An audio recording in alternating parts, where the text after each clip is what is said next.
Welcome back to the deep dive. Today we're getting into something that, well, it often sits quite comfortably in a devotional space. Mm-hmm. That cornerstone idea. God created the world out of love. Exactly. It's beautiful, it's foundational. But for anyone who digs a little deeper, our kind of listener, you immediately hit a question, don't you? You do. You ask, is that all there is to it? Hmm.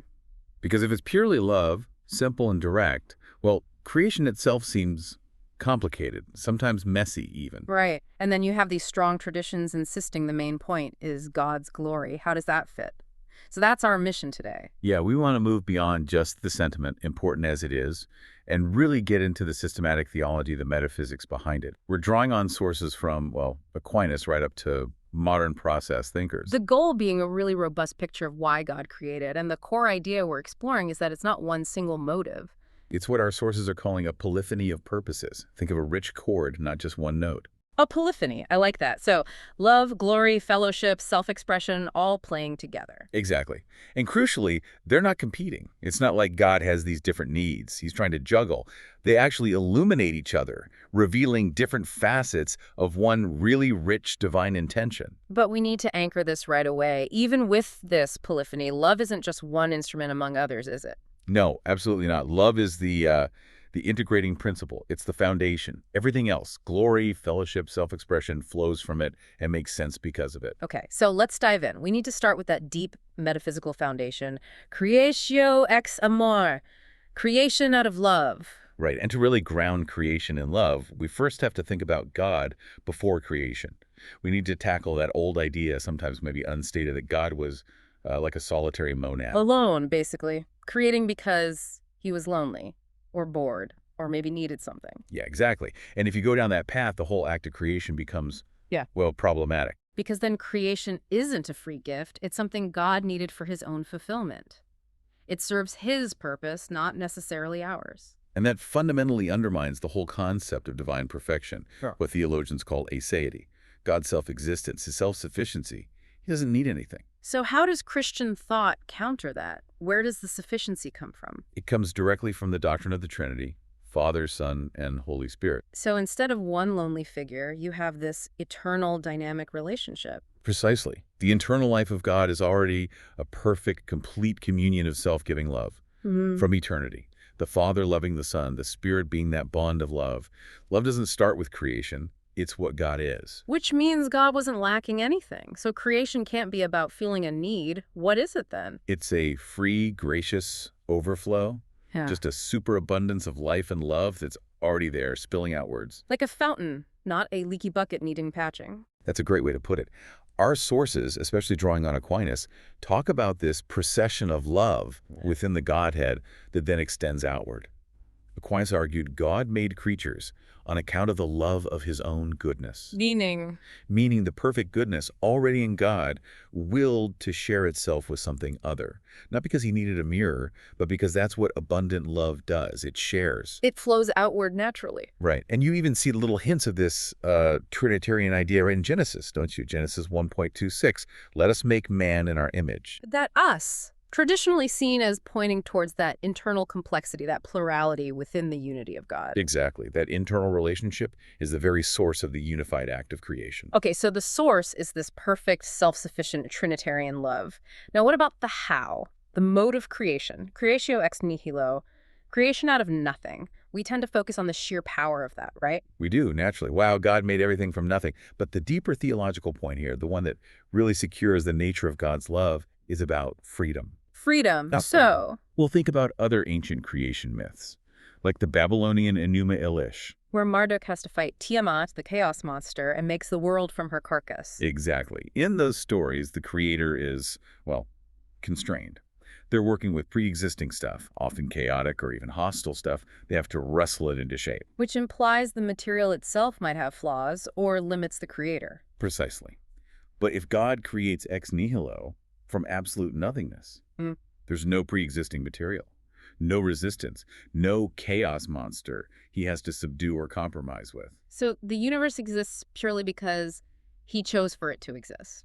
No external factors forced his hand. Absolutely. It's solely because of God's free, uncoerced, unconstrained choice to love it into being. Creatio ex nihilo isn't just about power, it's the necessary partner to creatio esse amor. It guarantees the absolute generosity of the act. And historically, this wasn't just abstract philosophy, was it? The early church fathers used this idea quite strategically. They really did. You look at people like Theophilus, Irenaeus, Tertullian in the 2nd century, they were formulating creatio ex nihilo very deliberately. Why then specifically? To fight Gnostic dualism. The Gnostics were saying the material world is flawed or even evil because it wasn't made by the true high God. It was made by a lesser, ignorant, or maybe even malevolent being, the demiurge, using pre-existing flawed matter. Ah, so by insisting that the one perfectly good God created everything from nothing. They were defending the inherent goodness of the material world itself. If the source is purely good and there was nothing else involved, then the creation must reflect that goodness. Matter isn't inherently bad. And it also establishes that fundamental gap, that distinction between creator and creature. Yes, Augustine called it a radical, absolute, asymmetrical, but loving relation of dependence. We are utterly dependent. But that dependence stems from a free, loving choice, not some cosmic accident or battle. #, see scriptural confirmation of the Creator's character. Okay, so the source, Trinity, and the mode, ex nihilo, point to this free, unconstrained, loving act. How does the biblical narrative itself, especially Genesis 1, reinforce this picture of the Creator's character? Well, just look at the way Genesis 1 unfolds. It's orderly, careful, deliberate. God isn't rushing or reacting. He separates, he forms, he names. There's a sense of deep intentionality. And then there's that constant refrain, and God saw that it was good, culminating in very good. Right. And that's not just, a functional check like, yep, this works. It's deeper than that. It sounds like satisfaction, delight. Exactly. It's the divine artist stepping back, looking at the work and expressing profound approval and delight. The inherent goodness of creation is a direct reflection of the inherent goodness of the Creator. If God is good, what he makes freely must also be good. And this character, this goodness and love, isn't just a starting point that fades away. It seems to be the consistent self-revelation of God throughout the Old Testament. Absolutely. Think about that crucial moment in Exodus 34:6, when God reveals his name, his character, to Moses. It's not primarily about power. It's the Lord, a God merciful and gracious, slow to anger, and abounding in steadfast love, cheesed, and faithfulness. Cheesed, that loyal covenant love. Yes, creation is arguably the first massive expression of that cheesed, this reliable, enduring, faithful love. It sets the stage for the whole covenant story. And then you could argue the ultimate confirmation comes in the New Testament. Without a doubt, the incarnation. God himself becoming a creature, entering into the material world he made, validating its goodness, living within it, even suffering within it. The Creator becoming the created. It's staggering. And the fact that the agent of creation, the Word through whom all things were made, according to John 1, is the same person, Jesus Christ, who achieves redemption, well, that seals it. 1 John tells us God is love. Therefore, the very act of bringing the cosmos into existence has to be an expression of that fundamental nature. The love that starts it all is the same love that redeems it all. Okay, so we've firmly established love as the bedrock, the metaphysical foundation. Now we bring in the rest of the orchestra, this polyphony. How do these other purposes, glory, fellowship, self-expression, harmonize? How do they avoid sounding like separate, maybe even selfish demands from God? Let's start with a big one. The doxological purpose. Yeah. Creation for God's glory, often summed up in that Reformation phrase, Soli Deo Gloria. Right, and this is where it can get tricky, isn't it? Because glory sounds like something God needs, like applause. That's the immediate anthropomorphic trap we fall into. Yeah, and it completely contradicts aseity, God's self-sufficiency, which we just established. If God needed glory from us, he wouldn't be God. So divine glory isn't about filling a need or satisfying an ego. What is it then? It's the external radiance of God's internal perfection. It's his own inherent beauty, wisdom, power, goodness, shining outward, becoming visible, manifest. So creation isn't built to give God glory he lacks, but to display the glory he eternally possesses. Precisely. John Calvin's famous image. Creation is the theater of God's glory. It's the stage where his invisible attributes, his eternal power and divine nature, as Paul says in Romans 1:20, are made visible. Look at a galaxy or the complexity of a human eye, and you see echoes of the Creator's majesty. And the Bible is just saturated with this idea, isn't it? It really is. Psalm 19:1, the heavens declare the glory of God, is the classic, but it's everywhere. Isaiah 43.7 says humanity was created for his glory. Romans 11.36 pulls it all together. For from him and through him and to him are all things. To him be glory forever. It's comprehensive. So how do we connect this back to love? How are glory and love not intention? This is where that brilliant synthesis comes in, developed by theologians like Jonathan Edwards and articulated really clearly by others more recently. They argue that glory and love are essentially two sides of the same coin. How does that work? Think about it. What is the most loving thing an infinitely good and glorious God can do for his creatures? Well, share himself. Uh-huh. Share that goodness and glory. Exactly. The greatest gift God can give us is himself. His glory is the sum total of his perfections, his beauty, his worth.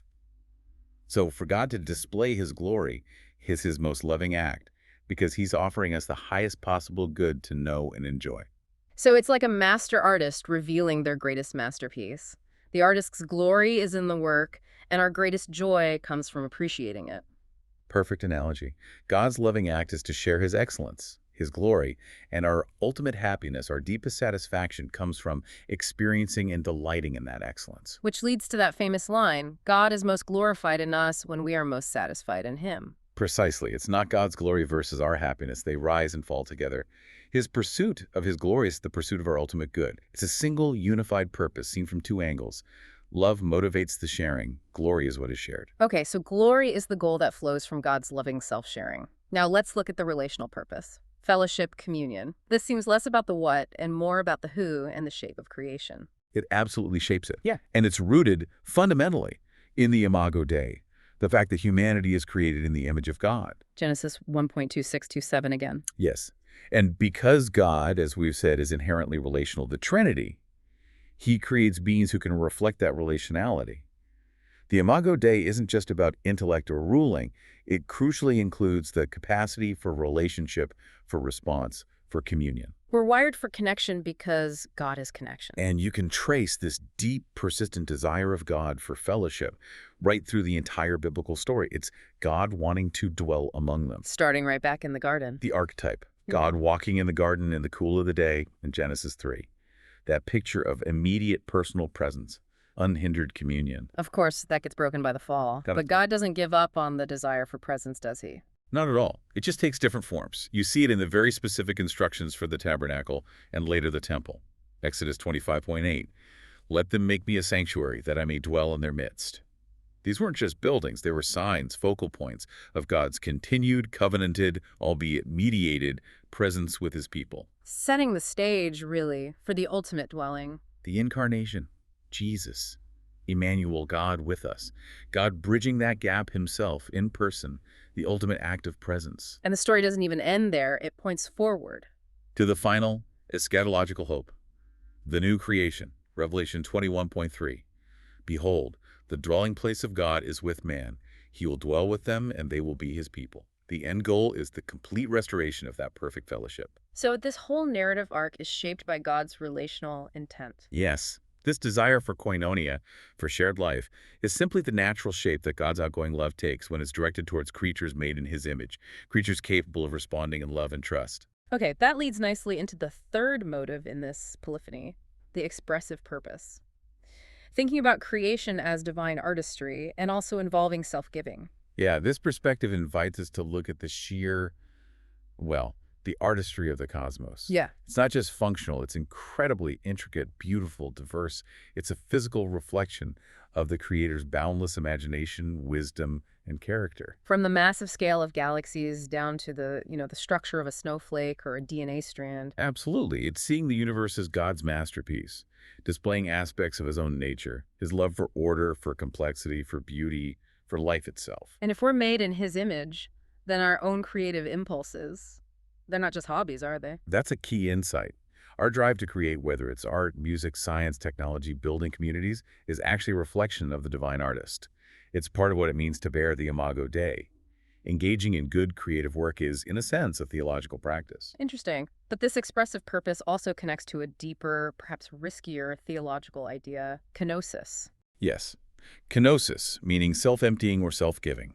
Some theologians, like John Macquarrie, link this directly to the act of creation itself. They argue that for God to truly express himself in creation, he had to, in some sense, pour himself out. What does that mean practically? How does God pour himself out in creation? Well, think about what genuine love and genuine expression require. They require the recipient, or the medium of expression, to be truly other, to have its own distinct existence and freedom. Otherwise, it's just puppetry. It's like talking to yourself in a mirror. Exactly. So for God to create beings who are genuinely distinct and free, he has to, well, hold back his own overwhelming presence and power in a way. He has to make space for the other to exist. And in granting that distinctness and freedom, God inherently accepts vulnerability. Vulnerability, how so? Because freedom means the gift can be refused, the expression can be misunderstood, the love can be rejected, the good creation can be marred or corrupted. By choosing to create free beings, God opens himself up to pain and rejection. So the very act of letting be, allowing creation its own integrity and freedom, is itself an act of profound, risky, self-limiting love. That's the idea. Mm-hmm. A God who just controlled everything, who never allowed for genuine otherness or freedom, wouldn't actually be expressing the fullness of self-giving love. So this expressive purpose highlights creation as this audacious, artistic act rooted in a love that's willing to be vulnerable. Okay, we've built this picture. Love as the foundation, harmonizing with glory, fellowship, and self-expression. It sounds coherent, beautiful even, but now we hit the wall. The big one, the problem of evil. Yeah. All this talk of a loving, glorious creator runs headfirst into the undeniable reality of suffering, cruelty, natural disasters.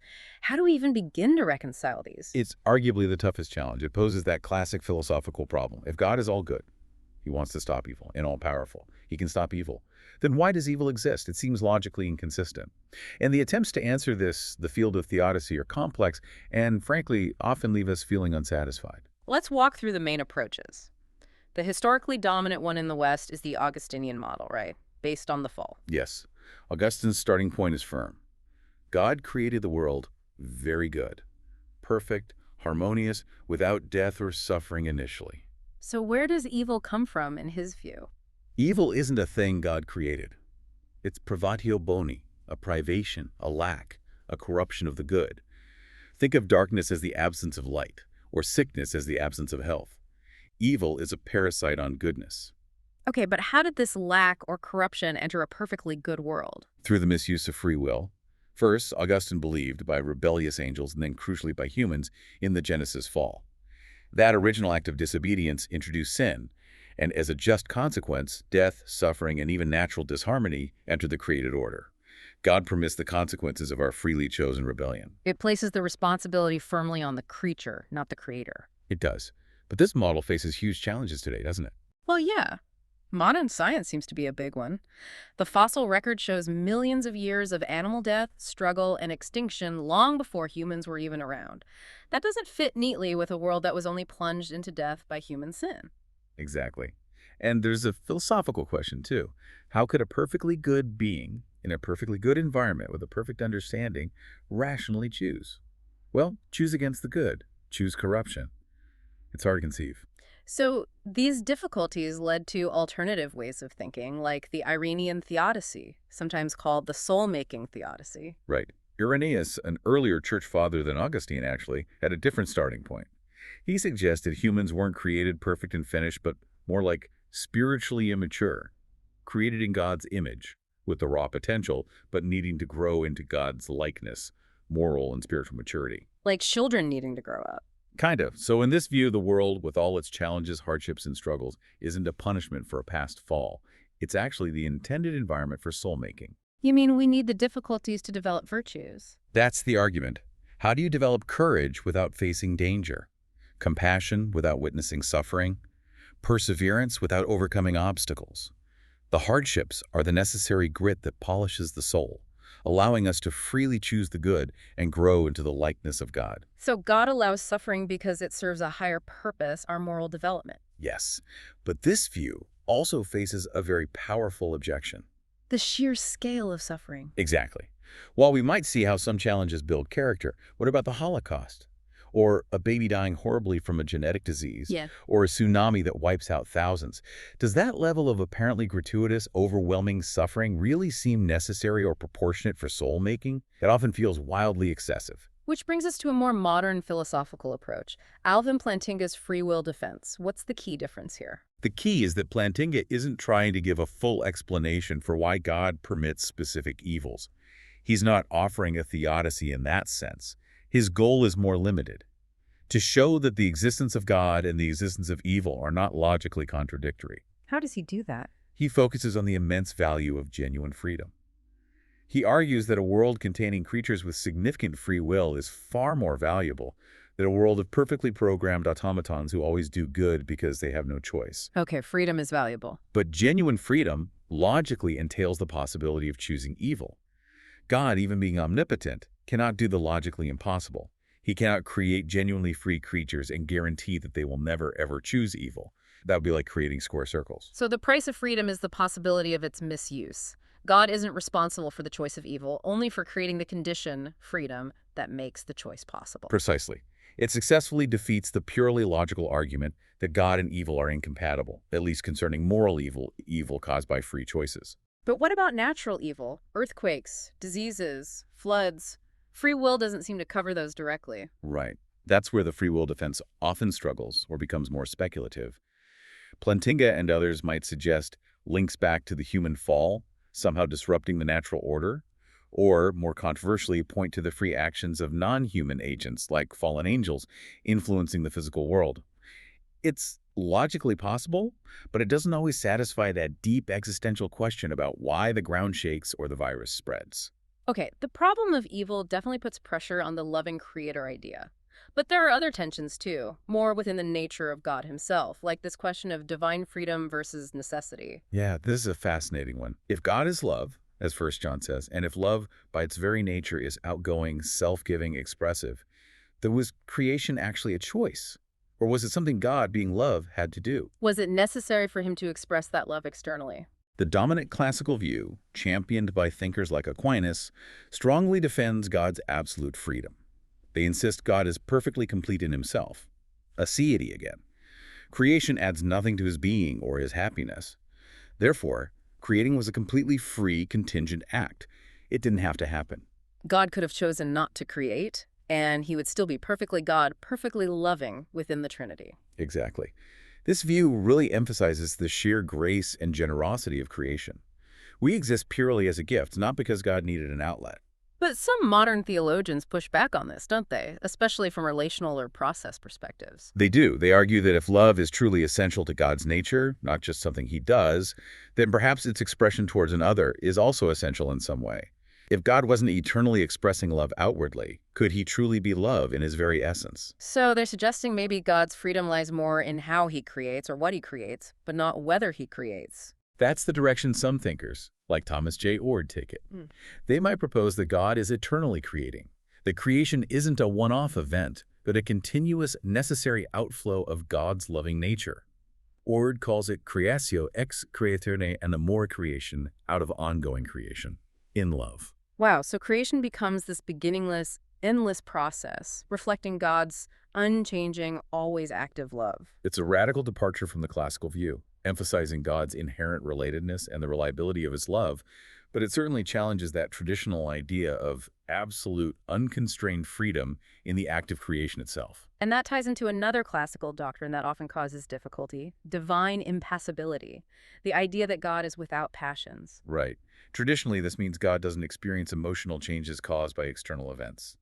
He doesn't suffer in the sense of being passively affected or overwhelmed by things outside himself. Which, let's be honest, can sound pretty cold and distant, can it? Especially when we think about a suffering world or Christ on the cross. How can a God who doesn't feel our pain truly love us?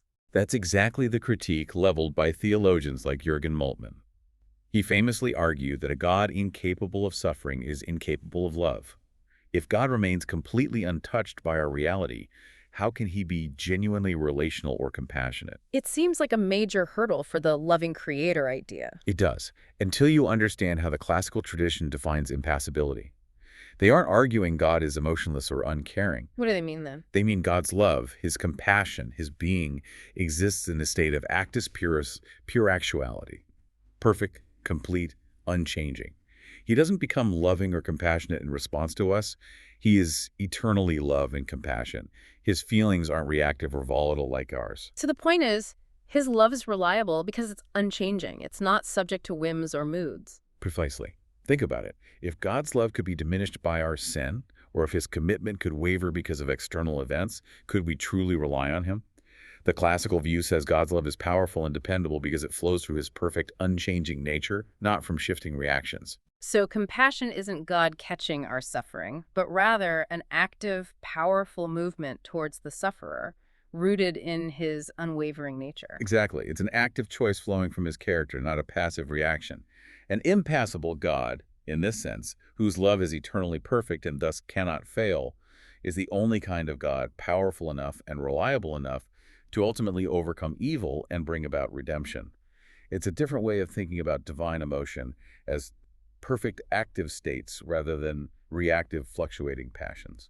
It's fascinating how these core ideas, love, glory, fellowship, the challenges, get woven together differently across various Christian traditions.